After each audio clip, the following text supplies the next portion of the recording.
Nostalgic എസ്കേപ്സിലേക്ക് ഒരിക്കൽ കൂടി സ്വാഗതം. 2 മാസം മുമ്പ് നമ്മളൊരു മുന്തിരിപ്പാടത്ത് പോയി അതിനകത്തൂടെ ട്രില്ലറെല്ലാം ഓടിച്ചുകൊണ്ട് നടക്കുന്ന ഓർമ്മയില്ലേ? ആ മുന്തിരി എല്ലാം നന്നായിട്ട് വിളഞ്ഞു. ഇപ്പോൾ ആ വിളഞ്ഞ മുന്തിരിപ്പാടത്തിലേക്ക് ഒരിക്കൽ കൂടി നമുക്കൊന്ന് പോകാം.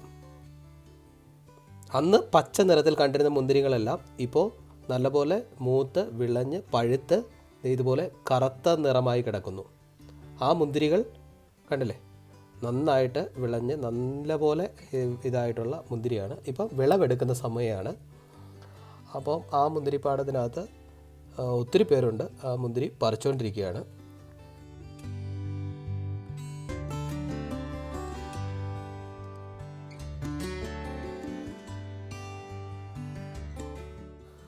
ഈ മുന്തിരി വിളവെടുക്കുന്നത് എങ്ങനെയാണെന്ന് നമുക്കൊന്ന് കണ്ടിട്ട് വരാം. ഏകദേശം ഇതൊരു 2-3 ഏക്കർ പാടമുണ്ട്. ഈ ഒരു വിളവെടുക്കാനായിട്ട് എല്ലാവരും കൂടി ഒരു ദിവസം കൊണ്ട് തന്നെ മൊത്തം ഇത് പറിച്ച് തീർക്കും. ഓരോരോ കുലകളായിട്ട് പറിച്ച് പെട്ടിയിലേക്ക് വെക്കുകയാണ്. കൈകൊണ്ട് പറിക്കുന്നുണ്ട്, ചെറിയ കത്തി വെച്ച് കട്ട് ചെയ്തും പറിക്കുന്നുണ്ട്. അപ്പം ഇതെല്ലാം പറിച്ച് ഇന്നത്തെ ദിവസത്തെ ഒരു പരിപാടി കൊണ്ട് എല്ലാ പെട്ടികളും നിറച്ച് ഇതിനെ ഇന്ന് വൈകുന്നേരത്തോടു കൂടി മാർക്കറ്റിൽ ഇവരെത്തിക്കും. കണ്ടോ, പെട്ടിക്കകത്ത് നിറച്ച് പറിച്ചിട്ടിരിക്കുന്ന ഫ്രഷ് മുന്തിരികൾ. നല്ല പൊള്ളി സാധനം. പറിക്കുന്നു, ഓരോരോ പെട്ടി നിറയ്ക്കുന്നു. അങ്ങനെ പരിപാടികൾ ഗംഭീരമായിട്ട് നടന്നുകൊണ്ടിരിക്കുന്നു. ഈ മുന്തിരിപ്പാടത്തിൻ്റെ പല ഭാഗത്തായിട്ട് ഏകദേശം ഒരു 30 പേരോളം ഈ മുന്തിരി പറിക്കുന്നുണ്ട്. അങ്ങനെ പറിച്ചാൽ മാത്രമേ ഉള്ളൂ ഇന്നത്തെ ഒരു ദിവസം കൊണ്ട് ഇവർക്കിത് കംപ്ലീറ്റ് ചെയ്യാൻ പറ്റുള്ളൂ. ഇപ്പോൾ ഈ ഫ്രഷായിട്ട് പറിക്കുന്ന ഈ ഒരു പെട്ടി ഞങ്ങൾക്ക് തന്നുവിടാനായിട്ടാണ്. അത് ശരിക്കും നിറഞ്ഞില്ല. അതുകൊണ്ട് ഈ മൂലയ്ക്ക് വന്നിട്ട് പിന്നെയും നല്ല ഫ്രഷായിട്ടുള്ളത് പറിച്ചുകൊണ്ടിരിക്കുകയാണ്. ഇടയ്ക്ക് ഞാനും ചെറിയ ചെറിയ മുന്തിരികൾ പറിക്കുന്നുണ്ട്. ഇത് കണ്ടോ, ഞാനിപ്പോൾ പറിച്ച ഒരു മുന്തിരിയാണ്. ഈ മൂലയ്ക്കുള്ള എല്ലാം കൂടി പറിച്ച് കഴിയുമ്പോൾ മിക്കവാറും ഈ പെട്ടി നിറയും. ഇതങ്ങനെ ഞങ്ങൾ പ്ലാൻ ചെയ്ത് പോയ ട്രിപ്പൊന്നുമല്ല. ജോലി കഴിഞ്ഞ് തിരിച്ചു വരുന്ന വഴി ജസ്റ്റ് വണ്ടി ഒന്ന് നിർത്താൻ വിനയ് പറഞ്ഞു. വണ്ടി നിർത്തിയിട്ട് നേരെ വിനയ് ഈ ഒരു മുന്തിരിപ്പാടത്തേക്ക് പോയി. ഞാനും വണ്ടി ഒന്നും ഓഫ് ചെയ്യാതെ നേരെ വിനയുടെ പുറകെ പോന്നു. വന്നു കഴിഞ്ഞപ്പോൾ ഇവരുടെ മുന്തിരി പറിച്ചുകൊണ്ടിരിക്കുകയാണ്. വിനയും കൂടി മുന്തിരിയൊക്കെ പറിക്കുന്നു, ഞാനും കൂടി. എല്ലാം കൂടി ഇപ്പോൾ ഒരു 3-4 മിനിറ്റ് ആയിട്ടുള്ളൂ. പടപട മുന്തിരി പറിച്ച് കൊട്ടയ്ക്കകത്ത് നിറച്ചുകൊണ്ടിരിക്കുന്നു. വണ്ടി പോലും ശരിക്കും ഓഫ് ചെയ്തെയാണ് ഞാൻ വന്നത്. വണ്ടി നിർത്തി സൈഡിലേക്കൊന്ന് ഒതുക്കിയിട്ടു, ഓഫ് ചെയ്തിട്ട് പോലും ഇല്ല. ആ സമയം കൊണ്ട് ഞങ്ങളിതേ ഒരു കൊട്ട മുന്തിരി പറിച്ച് കഴിഞ്ഞു.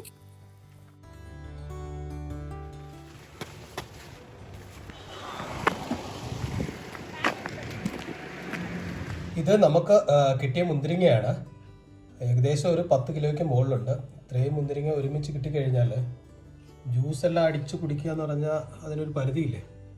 അപ്പം നമുക്കിത് വെച്ച് ചെയ്യാൻ പറ്റുന്ന ഏറ്റവും നല്ല കാര്യം എന്ന് പറഞ്ഞാൽ വൈൻ ഉണ്ടാക്കുക എന്നുള്ളതാണ്.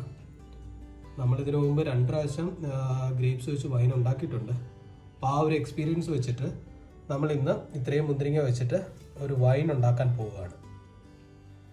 അപ്പോൾ മുന്തിരി നമ്മൾ നന്നായിട്ട് എടുത്ത് നല്ലപോലെ ഉപ്പുവെള്ളത്തിൽ കഴുകി എന്തിനാന്ന് പറഞ്ഞു കഴിഞ്ഞാൽ ഇതിനകത്ത് ചെറിയ ചെറിയ വിഷാംശം എന്തെങ്കിലും ഉണ്ടെങ്കിൽ അതെല്ലാം പോകാനായിട്ട് ഉപ്പുവെള്ളത്തിൽ കഴുകുന്നത് നല്ലതാണ്. അതിപ്പോൾ നമ്മൾ എപ്പം മുന്തിരിങ്ങ മേടിച്ചാലും ഇതുപോലെ ഉപ്പുവെള്ളത്തിൽ കഴുകുന്നതാണ് നല്ലത്. അത് കഴിഞ്ഞിട്ട് ഓരോരോ അല്ലിയായിട്ട് ഈ സാധനം എല്ലാം നമ്മൾ വേർതിരിച്ചെടുക്കണം. അങ്ങനെ ആണ് മുന്തിരിങ്ങ വേർതിരിക്കേണ്ടത്. അപ്പം കുറച്ച് ടൈം എടുക്കുന്ന പരിപാടിയാണ്. അപ്പോൾ നമ്മൾ ആ പരിപാടി പടപട ചെയ്യാം. അതുപോലെ നമ്മൾ കുറേ മുന്തിരിങ്ങ ഇതിലെല്ലാം എടുത്ത് മാറ്റിയിട്ട് ഇതുപോലെ ഓരോന്നോരോന്നായിട്ട് മാറ്റി വെച്ചിട്ടുണ്ട്. ഈ പരിപാടി നമുക്കിനിയും കണ്ടിന്യൂ ചെയ്യണം.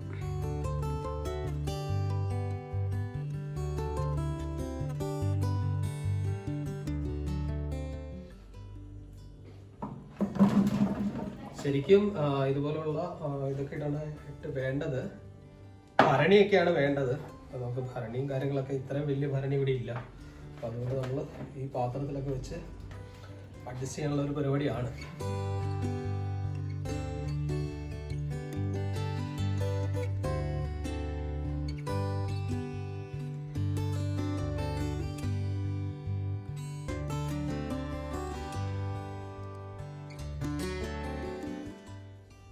ഇത്രയും മുന്തിരി നമ്മൾ റെഡിയാക്കി.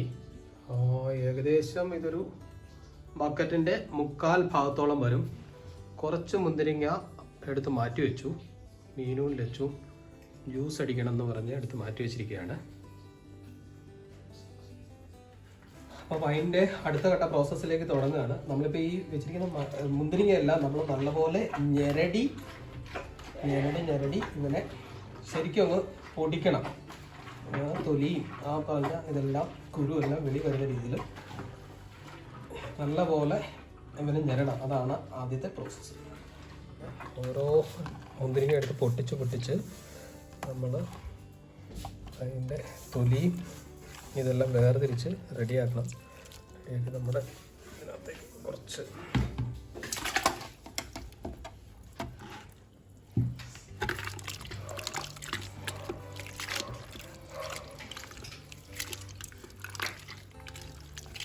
മുന്തിരിങ്ങയെല്ലാം നന്നായിട്ട് പൊട്ടിച്ച് നമ്മൾ ശരിക്കും മിക്സ് ചെയ്ത് ഇപ്പം ശരിക്കൊരു മുന്തിരി ജ്യൂസ് പോലെ തന്നെയായി. മിക്സിയിലൊക്കെ ഇട്ട് അടിക്കുന്നതിന് പകരമായിട്ട് ഒരു നല്ല ഒരു മുന്തിരി ജ്യൂസിൻ്റെ ഒരു പരുവായിരുന്നു.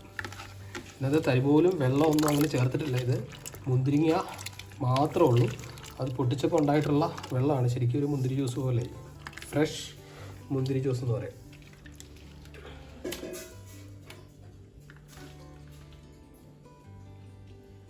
അപ്പോൾ ഇതിനകത്തേക്ക് ഇനി നമ്മൾ ഇത്രയും മുന്തിരിക്കകത്തേക്ക് പഞ്ചസാര ചേർക്കണം. നമ്മളൊരു 3 കിലോ പഞ്ചസാര ചേർക്കുന്നുണ്ട്.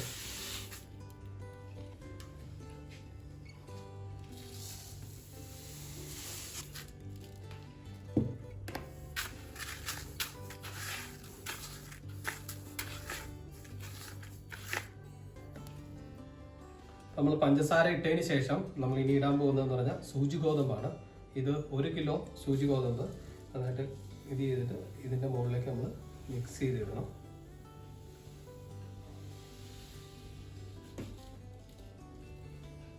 പിന്നെ നമുക്ക് വേണ്ടതെന്ന് പറഞ്ഞാൽ കുറച്ച് മസാലകൾ, കറുവപ്പട്ട,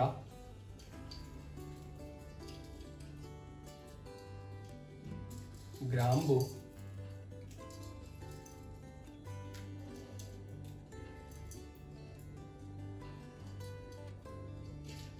ഏലക്ക, ഈ സ്പൈസസ് ആയിട്ടുള്ളത് ഇതിൻ്റെ കൂടെ ഇടണം. പിന്നെ പ്രധാനമായിട്ട് വേണ്ടതെന്ന് പറഞ്ഞാൽ ഈസ്റ്റ് നല്ല ചെറു ചൂടുവെള്ളത്തിൽ നമ്മൾ ഇത് ചെയ്ത് കഴിയുമ്പം അതിങ്ങനെ പൊങ്ങി വരും.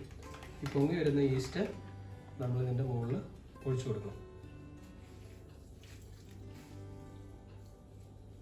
എല്ലാ ഭാഗത്തും വരുന്ന രീതിയിൽ നല്ല രീതിയിൽ ഒഴിച്ചു കൊടുത്ത് നമ്മൾ പഞ്ചസാര ഇട്ടു, സൂചി ഗോതമ്പ് ഇട്ടു, അതിൻ്റെ കൂടെ നമ്മൾ സ്പൈസസ് ആയിട്ട് കറുവപ്പട്ട, ഗ്രാമ്പൂ, ഏലക്ക ഇട്ടു, പിന്നെ ഈസ്റ്റ് ഒഴിച്ചു. ഇതെല്ലാം കഴിഞ്ഞിട്ട് നമ്മളിനി മിക്സ് ചെയ്യണം. ഇപ്പം നമ്മളിട്ടത് ഇത് മാത്രമേ ഉള്ളൂ. ഇത് സാധാരണ നമ്മൾ വീട്ടിൽ ഉപയോഗിക്കാവുന്ന രീതിയിലുള്ള വൈനാണ് ഇടുന്നത്. ഇതിൻ്റെ കൂടെ കുറച്ചുകൂടെ വീര്യം വേണമെങ്കിൽ നമുക്ക് കുറച്ച് റം ഒഴിക്കാം. അതെന്ന് പറഞ്ഞാൽ റമ്മ് കൂടുതൽ ഒഴിക്കേണ്ട ആവശ്യമില്ല. ഒരു 100 ml അതുപോലെ ഒരു 90 ml ഒക്കെ റം ഒഴിച്ചു കൊടുത്തു കഴിഞ്ഞാൽ കുറച്ചുകൂടെ വീര്യമാവും. നമ്മളിപ്പോൾ ഇത് ചെയ്യുന്നത് പറഞ്ഞാൽ വീട്ടിലത്തേക്ക് ആവശ്യത്തിനും എല്ലാവർക്കും കൂടെ ആയതുകൊണ്ട് നമ്മൾ അതുപോലെയുള്ള റമ്മോ കാര്യങ്ങളൊന്നും ഒഴിക്കുന്നില്ല. ഈ സംഭവം ഇതെല്ലാം മിക്സ് ചെയ്ത് ഇത് എടുത്ത് വെക്കുമ്പോൾ നടക്കുന്ന പ്രോസസ്സ് എന്ന് പറഞ്ഞാൽ ഫെർമെൻറ്റേഷൻ എന്ന് പറഞ്ഞ പ്രോസസ്സാണ് നടക്കുന്നത്. ഫെർമെൻറ്റേഷനിലൂടെ സംഭവം ഈ മുന്തിരിങ്ങ ഒരു വൈനായിട്ട് മാറും. ശരിക്കും നന്നായിട്ട് മിക്സ് ചെയ്ത് ഇളക്കി കൊടുക്കുക. കാര്യം എന്ന് പറഞ്ഞാൽ ഈ പഞ്ചസാര എല്ലാം നമ്മൾ അടിയിൽ പോയി സെറ്റിലാക്കിയിരിക്കുകയാണ്. അപ്പോൾ അതിനെല്ലാം നല്ലപോലെ മിക്സ് ചെയ്യണം. നമുക്കറിയാം അടിയിൽ നല്ല കട്ടിയാണ്. ശരിക്കും മിക്സ് ചെയ്ത് നല്ല ഇതായിട്ട് മിക്സ് ചെയ്തിടണം. പിന്നെ ഇത് ഒരു പാത്രം എടുത്തു കഴിഞ്ഞാൽ അതിനകത്ത് കുറച്ച് സ്പേസ് ഇടണം. കാര്യം എന്ന് പറഞ്ഞാൽ ഇതിൻ്റെ മുകളിൽ ഈ പറഞ്ഞ ഫെർമെൻറ്റേഷൻ പ്രോസസ് വഴി ഗ്യാസ് എല്ലാം ഫോം ചെയ്യും. അപ്പോൾ അതിന് ഒരു ചെറിയ ഗ്യാപ്പ് ഇടണം. അപ്പോൾ നിറച്ച് നമ്മളിത് ഇട്ട് കഴിഞ്ഞാൽ അത് നമ്മുടെ ഇത് സീൽ ചെയ്ത് വെക്കുമ്പോൾ പുറത്ത് വരാനുള്ള സാധ്യതയൊക്കെ ഉണ്ട്. സൂചി ഗോതമ്പ്, മസാല എല്ലാം നന്നായിട്ട് മിക്സ് ആയിട്ടുണ്ട് ഇതിനകത്ത്.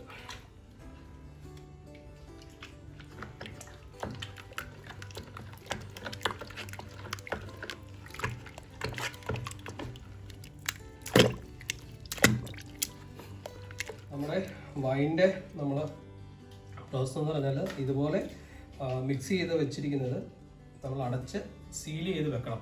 സീൽ ചെയ്ത് നമ്മളിപ്പോൾ വെക്കാൻ ഉദ്ദേശിക്കുന്നത് ഏകദേശം 1 മാസമാണ്. ഒരു മാസം കഴിഞ്ഞിട്ടാണ് ഇത് ശരിക്കും വൈനാവുള്ളൂ. ഇടയ്ക്ക് ഒരു 15 ദിവസം കഴിയുമ്പോൾ ഇത് തുറന്ന് ഒന്നുകൂടെ ഒന്ന് മിക്സ് ചെയ്ത് കൊടുക്കണം. അപ്പോൾ ആദ്യത്തെ ഒരു 15 ദിവസം അടച്ചു വെക്കണം.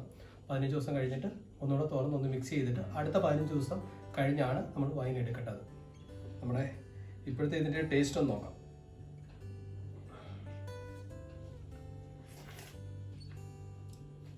ആഹാ, സൂപ്പർ അന്തസ്.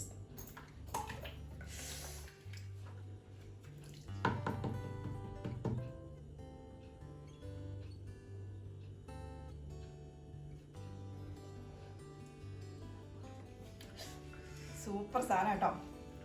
മുന്തിരിങ്ങ നല്ല മധുരമുള്ള മുന്തിരിങ്ങ, ഉദ്ദേശിക്കുന്നത് നല്ല മധുരമുണ്ട്. ഇപ്പോൾ പഞ്ചസാരയും കൂടെ ഇട്ട് കഴിഞ്ഞപ്പോൾ സംഭവം നല്ല അടിപൊളിയായി. ഈ സാധനം ഒരു മാസം എന്ന് പറഞ്ഞു കഴിഞ്ഞാൽ നമ്മളൊരു ജനുവരി 15 ആകുമ്പോഴേ തുറക്കുള്ളൂ. നമുക്ക് ന്യൂ ഇയറിനോ ക്രിസ്മസിനോ ഒന്നും നമുക്കിത് കിട്ടില്ല. അത് കഴിഞ്ഞിട്ടേ തരുള്ളൂ. നല്ല കുറുകി ഇതായിട്ടായിരിക്കുന്നത്. ഒരു വെള്ളത്തിന്റെ ഒരു അംശം ഒന്നുമില്ല ഇതിനകത്ത്. നല്ല കണ്ടോ ഞങ്ങളുടെ മുന്തിരിയുടെ കളറ്, ഇത് നല്ല ഉഗ്രം കളറാണ്. ഏകദേശം ഒരു ബക്കറ്റ് 3/4 ഭാഗമുണ്ട്. ഇത് കിട്ടുമ്പോഴേ നമുക്ക് ഏകദേശം ഒരു ബക്കറ്റ് നിറച്ച് സാധനം കിട്ടേണ്ടതാണ്. അപ്പോൾ നമുക്കിനി ക്ലോസ് ചെയ്യാം, ഇല്ലെങ്കിൽ ആൾക്കാർ ടേസ്റ്റ് ചെയ്ത് ഞങ്ങളുടെ വൈൻ തീരും. ഞങ്ങളുടെ വൈൻ്റെ കളറ് ഇതൊക്കെ കണ്ടില്ലേ, അത് കാണിക്കാനായിട്ട് ജസ്റ്റ് ഒന്ന് എടുത്തതാണ്. നല്ല അടിപൊളിയായിട്ട് സാധനമായിട്ടുണ്ട്. നല്ല കളറ്, നല്ല വൈനായിട്ട് കിട്ടും ഇത്. അപ്പോൾ ഇനി നമ്മൾ ഒരു മാസത്തേക്ക് ഇത് അടച്ചു വെക്കണം. ആദ്യം ഒരു 15 ദിവസത്തേക്ക് നമ്മളിതിനെ സീൽ ചെയ്ത് വെക്കാനായിട്ട് പാത്രത്തിൻ്റെ അടപ്പുണ്ട്. സംഭവം നമ്മൾ സീൽ ചെയ്യാൻ പോവാണ്.